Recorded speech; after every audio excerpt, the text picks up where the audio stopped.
Taxes. Old school deck. And over on the other side, you see Christopher Miner, 4-color loam. Not what we've been seeing throughout the day. A unique matchup here, and what I really enjoy watching, actually. There's a lot of interesting interactions here. This is just a couple of old school decks. These decks have been around for forever, and that's sort of the nice thing about Legacies. Maybe you get a few upgrades here and there. I know that Death and Taxes has gotten things like Palace Jailer and Recruiter of the Guard, stuff like that. Sanctum Prelate's another reasonable add. Right. And then the 4-color loam deck, mostly just the same, I think. You see people experimenting with weird Green Sun Zenith's targets here and there, but that's about it. Tenjum with the classic start of turn 1 Aether Vial from Death and Taxes. Follow up, Umezawa's Jite. Looks like only one land on the part of Miner there. Not exactly where you want to start. Yeah, turn 2 Jite, you would expect Tenjum to also have a 1-drop to go along with it, but Death and Taxes is pretty heavy on its 3-drops also. Absolutely. So it wouldn't surprise me if Tenjum has a 2-mana card and a 3-mana card, both ready to deploy on this turn, and the next turn he can get to work with Rashad Port, maybe equipping Jite and actually getting in there, but with the 4-color lone player stuck on lands, might just be an easy victory for Tenjum, but we'll see if his opponent can get out of this. Yeah, it has to be a scary point for Miner right now. You never want to be stuck on only 1 mana, but especially when your opponent has Rashad Port. Also going to be forced to fetch a basic here, Fearing Wasteland. Probably correct, but it's going to be really hard. The 4-color loam strategy is mana intensive. It relies on things like Mox Diamond to accelerate itself. A lot of more expensive spells in the deck. Of course, Liliana of the Veil, 3-mana Planeswalker. That's a high cost for Legacy. We're used to very cheap spells carrying the day. Yeah, and you see in Miner's hand, he does have a copy of Mox Diamond, but it requires another land to use. Right. Mox Diamond, I think initially people made the mistake of, well, it's a mana source, so we'll just play it instead of a land, but you need actual lands to fuel it. So if anything, Mox Diamond should make you want to play more lands, and the 4-color loam deck does a good job of doing that, but sometimes you end up in these awkward scenarios where you have a Mox Diamond and you're short on mana. Right. Yeah, I think Miner's deck is built appropriately. He has considered that he needs more lands. Playing 26 here, which seems like the right amount to me. A lot of utility lands included in that, things like Maze of Ith, Ghost Quarter, Cabal Pit. Of course, Grove of the Burn Willows to power up Punishing Fire, but it just kind of feels like this one may already be slipping away. There you see, I believe, just a Palace Jailer coming down to create the Monarch and get Tenjum some extra cards in hand. Yeah, this is one of the cards that is supremely punishing.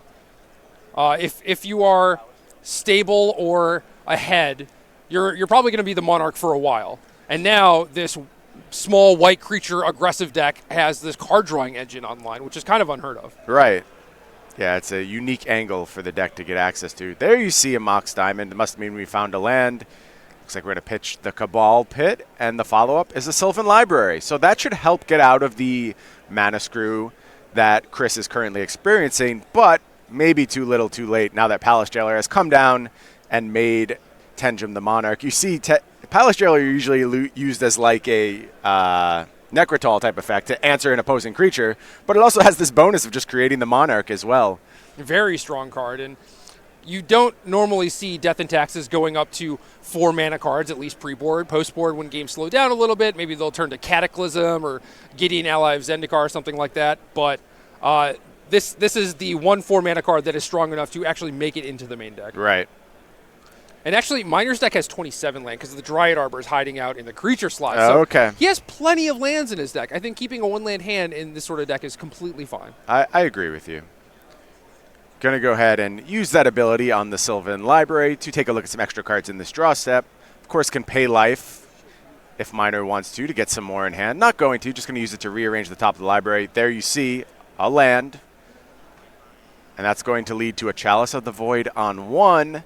Not the ideal time for Chalice to do its thing, but you take what you can get at this point. If Tenjum had a 1-mana creature, he would have deployed it already for sure, but this is a way to preemptively stop any Swords to Plowshares. Of course. Miner potentially looking to set up a creature, but it can be difficult through this Jite that's already active. Yeah, I mean, if you've played against Jite any amount, you know how it just snowballs the game very quickly. There's going to be no blocks offered, basically, for the rest of the game for a Miner because the creatures can either be pumped or your creatures can be shrunk. It's just a nightmare card to play against once it's active. Yeah, and Tenjum just kind of has it all at this point. He has the two Roshan ports to lock up Miner's mana. He has Aether Vial to be able to still deploy a bunch of creatures, even if they're somewhat expensive, despite having the port tying up his own mana. He has the Monarch going. He's got a bunch of equipment active to him. Yep, we're going to add a Stoneforge Mystic to the list here. It's going to go ahead and find a Sword of Fire and Ice. Just too much of a stumble for Miner, really. Tough to overcome. Legacy's fast. Oh, yeah. And it's not fast in the...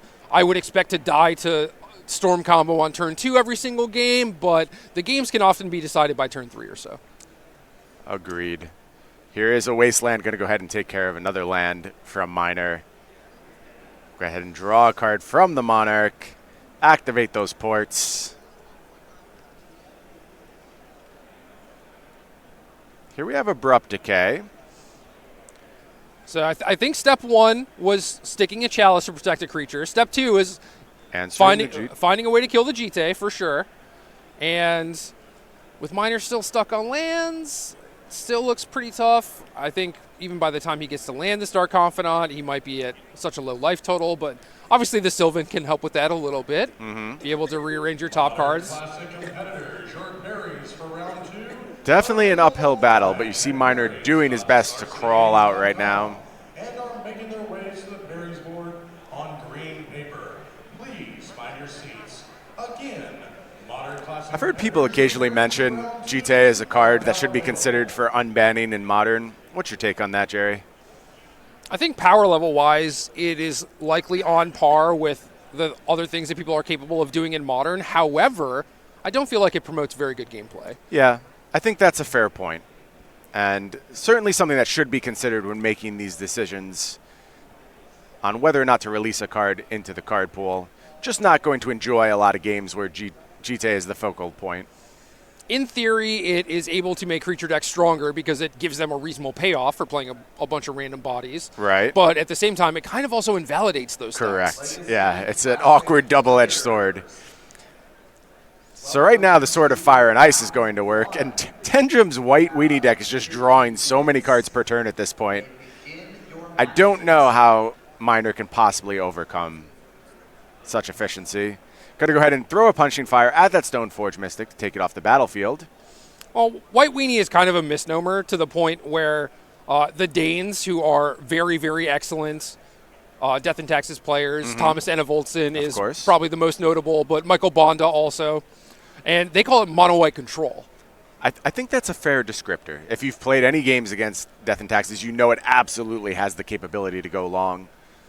It uses creatures to control the battlefield and certainly pressure its control and combo opponents. But for the most part, you do just assemble this unwinnable board state a lot of the time. Either it's like Mother of Runes plus Thalia, Guardian of Thraben against the combo decks, or, you know, Mother of Runes kind of plays into a lot of this where you're trying to actually lock up the game. So Mother of Runes plus creature plus equipment, that's also really good against the Delver decks. And it's just a matter of whether or not the white deck can get to that point before they lose the game. Of course. So Miner trying to crawl out of this predicament with the aid of Dark Confidant, but with that Sword of Fire and Ice active presently, I just don't think he's going to be able to find the outs here. Tenjum going to go ahead and activate Aether Vial. What is the 3-drop here? I just always assume it's a Flicker Wisp. Me too. It seems like it always is Flicker Wisp. Hey! And in fact, there is the 3/1 flyer. Going to go ahead and blink that Chalice of the Void. It means we're going to cast some 1-drops here. What does Tenjum have? Swords to Plowshare is the guess. Yep. There goes Dark Confidant. Headed to the bin. Flicker Wisp is probably the most unassuming card in the deck where you see it and you're just like, well, this card has just never seen play in any other format, in any other deck. Like, how good can this card possibly be? Insane. And you see all these little neat tricks that the deck can actually do in combination with Aether Vial and Flicker Wisp, where here it's pretty simple. It just resets a Chalice. And it makes the Chalice come back as Chalice on 0, which Death and Taxes doesn't really care about. But there's also just like weird things where like your end step, you can Violent, Flicker Wisp, exile their land, so your opponent's short a land on their turn, which is another form of mana denial. One of the best usages of Flicker Wisp, one of the hallmarks of a good Death and Taxes player is their use of Flicker Wisp and what they can get out of the card. And now you see a Phyrexian Revoker on Mox Diamond, furthering the mana denial element of the deck, and that's going to be it. Yeah, Chris Miner has seen enough. Can't blame him. Just a awkward start there. Not really able to get any footing. Missed the land drop, and that can be backbreaking against a deck like Death and Taxes, which can snowball an advantage very quickly. Yeah, I mean, especially with the mana denial element coming out of Death and Taxes, it's huge. You can't fall behind. Like, there are a lot of decks in Legacy, usually the fair ones, that play extra mana sources in order to kind of blunt the effect of things like Rashad and Port and Wasteland. I wonder if Miner knew what he was up against when keeping the one land hand. Obviously, no way of knowing, but was punished for it. Why don't we go ahead and take a look at the sideboards here? We'll start on Christopher Miner's side. We're looking at 3 Leyline of the Void, 2 Cindervines, 2 Thalia, 2 Swords to Plowshares, 2 Golgari Charm, 1 Liliana the Last Hope, 1 Tabernacle at Pendrell Vale? At Pendrell Vale. I thought it was of Pendrell Vale for a second, but I'm glad I got it right. Some card I can't quite make out, actually. Do you know what card that is? We'll figure that one out. A Johnny Vegent? I know a Johnny Vengeance. I've played that card a lot. I believe that card is... Queen Marchesa. Queen Marchesa. We'll get that up on the board for you when we come back to the battlefield. But why don't we go ahead and decide what we're bringing in on the 4-color loam side. Some of the coolest sideboard options exist in this 4-color loam deck, and you see this Chris's sideboard doesn't really look like any other sideboard for a normal deck that you would see in Legacy. You got a little bit of everything, some Graveyard Hate, some Cindervines, which I like seeing. But for this matchup, I definitely like anything that can pick off things with 1 toughness. So Golgari Charm and Liliana the Last Hope are definitely going to be all-stars here. Swords to Plowshares are also pretty nice. Worth noting that the main deck doesn't play any 1-mana cards because of Chalice of the Void, and it's primarily being set to 1. And Swords to Plowshares is usually there for a matchup where Chalice is going to come out. And Correct. Death and Taxes is exactly one of those matchups. So I would expect some additional creature removal to be coming in, maybe the Ajani Vengeant to have a bigger, stickier threat. You could use Cindervines as a way to destroy equipment, but with things like Abrupt Decay already in the mix, you maybe don't need that. Yeah, I could see maybe like just padding your removal suite a little bit, adding 1 Cindervines. Yeah, and of course Tabernacle is quite good against the Death and Taxes deck. It seems kind of weird because Miner was the one who was kind of stuck on mana that game, but that's sort of his game plan too against these creature decks, and Tabernacle goes a long way to punishing them after you actually limit their mana options. Very true. Jared, do you know what Queen Marchesa does? Something with the Monarch, right? Yeah, we'll talk about it in a bit. It's an exciting one. So let's go ahead over to Tenjum's sideboard here. Looks like we're looking at a copy of Sanctum Prelate, 1 Pithing Needle, 1 Leonin Relic Warder, 2 Surgical Extractions, 2 Path to Exiles, 2 Aethersworn Canonist, 2 Cataclysm, 3 Council's Judgment, and finally 1 copy of Walking Ballista. What do you like from Tenjum here? Walking Ballista is nice. Yeah, very cool. But not necessarily great for this matchup. What Tenjum needs is some additional ways to remove Miner's difficult to deal with permanents, so I would expect some amount of Council's Judgments to come in. You don't want to be too reactive in this matchup, but it does help having outs to things like Sylvan Library and any of the Planeswalkers that Miner's presenting. So just Tenjum knows that he's probably going to be playing a longer game. And things like Cataclysm are just brutal in these types of matchups. Like any sort of mid-range deck, Cataclysm is exactly the card you want. You saw in Game 1, Tenjum had a Flagstones of Trocaire, which is just full combo mode. Oh, yeah. With Cataclysm. Gotta love the self-land destruction Flagstones of Trocaire combo. Well, if you want to pick up some of these wild sideboard cards like Queen Marchesa, why not head over to the Star City Games Spring Sale? I'm not guaranteeing the Queen is on sale over there, but take a look. You never know what you're going to find in the Spring Sale at go.starcitygames.com/sale. What are you on the lookout for these days, Jerry? What do you need to complete your collection? I'm mostly pretty good. I don't know. I think I need a 4th Odyssey Japanese Entomb. Okay. Well, go take a look at the Spring Sale. Maybe you'll get lucky. You never know. I'm kind of busy right now. Okay, sorry. Remind me later. Remind me later. I will. I'll make sure you get on top of that. So players still shuffling up for Game 2 here. Why don't we give you a couple updates from the other tables. In the modern matchup, Mono Green Tron up a game against Is It Phoenix. That's a matchup we've seen a lot recently. You and I talked a bit on our podcast about how we think Tron is pretty well positioned to take down the Is It Phoenix menace. And that's something that's played out a few times on camera over the course of this tournament. And it's worth noting that Team BCW had the option to put Ross Merriam, basically the progenitor of the Is It Phoenix deck, in the modern seat. They chose not to. Had Ross play Standard instead so that Jim Davis could play Tron.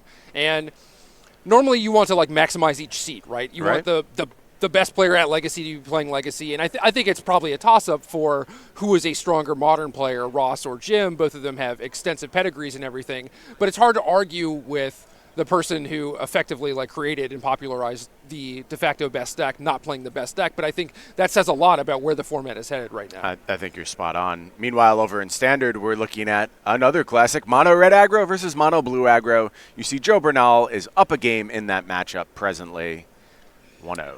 A lot of people talk about how Mono Red Aggro just absolutely demolishes Mono Blue, but if you look at the numbers, it's not like that. A lot of people are wrong, Jerry. A lot of people are wrong. The more spell heavy, the more burn heavy that Mono Red Aggro gets, the worse and worse they get against Mono Blue because they become more susceptible to things like Spell Pierce and Dive Down, and things like Tempest Djinn backed by one of those cards is often game breaking. Yeah, we've also seen the mono blue lists have some points of differentiation. Obviously, the more vulnerable creatures you have to things like Chain Whirler, the worse the matchup gets. But some people are giving up on Mistcloak Herald at this point. We saw decks with just Surge Mare and no more Mistcloak Herald. And Joe Bernal among them. Right. 2 copies of Surge Mare main deck. No Mistcloak Heralds in the 75. Yeah, I love it. I think it's a great approach. But despite that, Mono Red Aggro just evened up the match, 1 game apiece over in Standard right now. Well, I said Mono Blue Aggro was probably the favorite, but it's still close. It's close. Especially, being on the play is super huge in those matchups. Yeah, I think so. So we're back to our Legacy match. Both players just leading on lands here. A much kinder start for Christopher Miner this time. Looks like we're going to go ahead and start on a Scavenging Ooze. And no Aether Vial from Tenjum is huge. Yeah, it certainly slows down the Death and Taxes player a little bit, but here's a fine turn too. Stoneforge Mystic. There it is, Queen Marchesa. Let's talk about this card. It is a Mardu card, 4 mana. Love it. Death Touch Haste. When Queen Marchesa enters the battlefield, you become the Monarch. At the beginning of your upkeep, if an opponent is the Monarch, put a 1/1 black assassin creature token with Death Touch and Haste onto the battlefield. So if Tenjum is able to claim the Monarch, can get Queen Marchesa down, battle it that way. I think the Monarch will be an interesting point of contention in this game. It's obviously Tenjum's primary card advantage source. I mean, Palace Jailer should still be in the deck at this point, right? There's no way that's left. Oh, yeah, absolutely. I mean, even if you don't expect your opponent to have creatures, they're still playing this mid-range removal strategy, you want to become the Monarch so you can start drawing those cards. For sure. Miner, a little bit stuck on mana because he only has Taiga and Grove of the Burn Willow, so only red and green mana available to him with things like Dark Confidant, Liliana of the Veil, and Light from the Loam kind of stuck in hand. Plays out a Tabernacle at Pendrell Vale. Mm-hmm. Can be a problematic card for the Death and Taxes player, for sure. Definitely going to slow down the aggression, make them play things very slowly. But here is an activation from Stoneforge Mystic. Going to go ahead and put Batterskull into play. That'll speed things up a little bit. Where's that Brian Braun doing, Germ token? Come on, Tenjum. One of my favorite germs of all time is BBD. I might say it's my favorite germ. Okay. So turn's going to pass back to Tenjum here. Going to have to account for that Tabernacle. Let's see if he wants to keep Stoneforge Mystic around or if he wants access to mana. Is going to pay for the Germ. Are we going to pay for Stoneforge Mystic? I think it's a debatable point, right? Yeah, it depends on what Tenjum has going on in his hand. Obviously, he wants to deploy some more spells, maybe activate that Rishadan port, but it's also awkward because you don't want to just be sacrificing creatures, putting them in the graveyard for that Scavenging Ooze to eat, and then the Scavenging Ooze can potentially hold off the Germ token. So here comes the Germ. Going to go ahead and get in for 4 points of life-linking damage. Going to drop Miner down to 16. Raise up Tenjum's life total just a pinch. Headed to 22. Any follow-up from Tenjum? Nope, just going to go ahead and leave mana open for port. Let's see if we get an activation here. Going to let the Tabernacle resolve first. Yeah, it says go ahead and pay for that first, then I'll port you. I don't want you to float mana and then just get a free payment. Looks like no activation on the port, though, from Tenjum. So another Stoneforge Mystic activation coming in, perhaps. Maybe. Here's a Liliana of the Veil, though. Nice play from Miner. Going to answer some threat here. Let's see what it is. In response to the activation, we're going to go ahead and activate Stoneforge Mystic. It is going to put in Jite. So running black sources for Miner, that's basically exactly what he needed. Still, though, this deck is 4-color, and he only has Jund mana available to him. Knight of the Reliquary sitting in hand, which is arguably the most powerful card in the deck. For sure, but it comes at a large cost, right? It's difficult to get your mana in order for this kind of strategy. You are fairly reliant on things like Mox Diamond to get you there. No Mox Diamonds in this game. Looks like we're going to go ahead and equip GT here. Yeah, fetch lands are also super important, both for just fixing your colors and fueling life from the loam. Right, and none this game, awkwardly. That's a big germ now. We've seen this before. The germ just gets out of control. Yep. And there is a block from the Scavenging News. That's going to put 2 counters on GT. Liliana of the Veil still sitting in play. For how long is the question? Is it going to be able to accrue some advantage? I mean, it's going to be tough with the GTA, right? The block for Miner there makes sense because otherwise the GTA is just going to get 2 counters and be able to pick off the ooze anyway. Right. So that prevents maybe his Liliana of the Veil from dying, but then he's going to either have to remove the germ or present some blocker that doesn't actually die to a GTA activation, which seems difficult. So it seems like Miner's board is slowly going to be slipping away here. And Mom coming to the party. Mother of Runes going to be ready on the next turn to start protecting Tenjum's creatures. Liliana going to tick up, discarding, looks like life from the loam on Miner's side, and a Flagstones over on Tenjum's side. No, Tenjum, you're supposed to keep that for the Cataclysm. Here's a Dark Confidant from Miner, going to look to recoup some card advantage here. But we know GTA just sitting in play, ready to pick it off at a moment's notice. Yeah, this is one of the things about GTA where it just makes all creatures look so silly. It does. It does. So we're going to go ahead and pay for both of our creatures under the Tabernacle. I think that Dark Confidant's purpose was just to eat a counter here, but not achieving a whole lot, quite frankly. Yeah, the problem is Miner didn't have anything else really going on. Right. There you see Germ Token rumbling in, taking down Liliana of the Veil, gaining even more life for Tenjum. Obviously, playing Dark Confidant into a GTA, an active GTA, is not something you want to be doing, but if you have literally nothing else to do with your mana and you're just going to be effectively losing anyway, you might as well. Tenjum says it's time to port. Going to look to take Miner off red mana. That's interesting. He could have taken him off black mana, which would have cut off things like, say, Abrupt Decay. Wonder what was the impetus for Tenjum choosing to target the red mana instead. But appears it has worked out. We're going to head back to Tenjum's turn. I don't know. I mean, there are things like Punishing Fire that is not very effective right now. Right. I would also maybe just be concerned about the black mana, but... Here comes that Germ again. We're going to go ahead and cash in some of these GTA counters, I believe. Make a rather large Germ. I think we got in for 10 points of damage there. Let's see as we get our life totals updated. That's not bad. 2-turn clock. Yeah. Pad Tenjum's life total by a lot. Yep. Mom protection at the ready. Things are looking very grim right now for Miner. And it feels like Tenjum just has it all, but he hasn't actually played that many cards. It's just his cards were so incredibly impactful. Really only a 3 Stoneforge cards. Mystic. Yeah, and the Mom. You could give Mom credit, but it's done nothing thus far. It's just there as like insurance. But yeah, Stoneforge Mystic completely carried the day here. 1 Stoneforge Mystic and a naturally drawn equipment. Meanwhile, over in our modern match, Ambrosio has taken down Matthew Hoey with Mono Green Tron, and Tenjum going to get the check mark here. Extends the hand, and we have a deadlocked match. That means the mono blue aggro versus mono red aggro matchup is ultimately going to decide who is victorious here. Now we get to see who's actually the favorite. Hopefully we're going to get into a game 3 that still has some action left in it. I don't know quite where we are in that one. Here we go. We're on the battlefield. Looks like 2 Gitu Lava runners over on the side of Crespo. Meanwhile, Bernal, 4 islands. Try and pick out some of these cards here. Surge Mare Tempest Djinn and Exclusion Mage. I think you got it. I think you got it right. Could be wrong about the Exclusion Mage.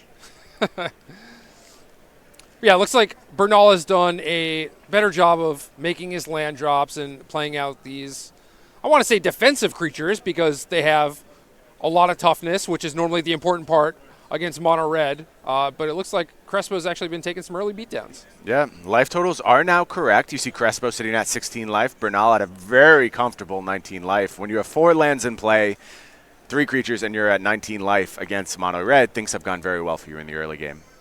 Absolutely. And Joe's obviously in a good spot. He has a 5-power flyer, now a second 5-power flyer, while his opponent is stuck on lands a little bit. Tempest Djinn bringing the beats right there, and this could be over just as quickly as we got here. Let's see what Crespo has to try and get out of this one. Unsurprisingly, a bunch of spells. That's generally how it goes when you only have 2 lands sitting on the battlefield. Some mana issues for the team of Miner, Ambrosio, and Crespo this round, for sure. Crespo has that kind of resigned look on face right now. Yeah, it's not looking good. What should I do? Just mugging for the camera a bit, enjoying the time in the feature match area at this point, because it's hard to believe there's many outs to those flying Djinns on the other side of the battlefield. Standard classic players, that is time in the round. Active player. And that's even assuming that Joe doesn't have another copy of Dive Down, Oh, Spell yeah. Pierce. Anything, really. Players, that Anything. is time in the round. Looks like the team has found a play they like. Like in quotation marks. Yeah. All right, we found a 3rd land. It's going to allow for Chain Whirler to come down. Freddie says, you take one. Big beats. Gonna have to fade an island here. The old lethal island off the top. Well, Joe is at a point where if he draws a land or a spell, he's pretty happy. There's a land. There's the Djinns coming in, and that is going to do it for the team of Tenjum, Hoey, and Bernal. They remain the only unblemished team in our entire tournament.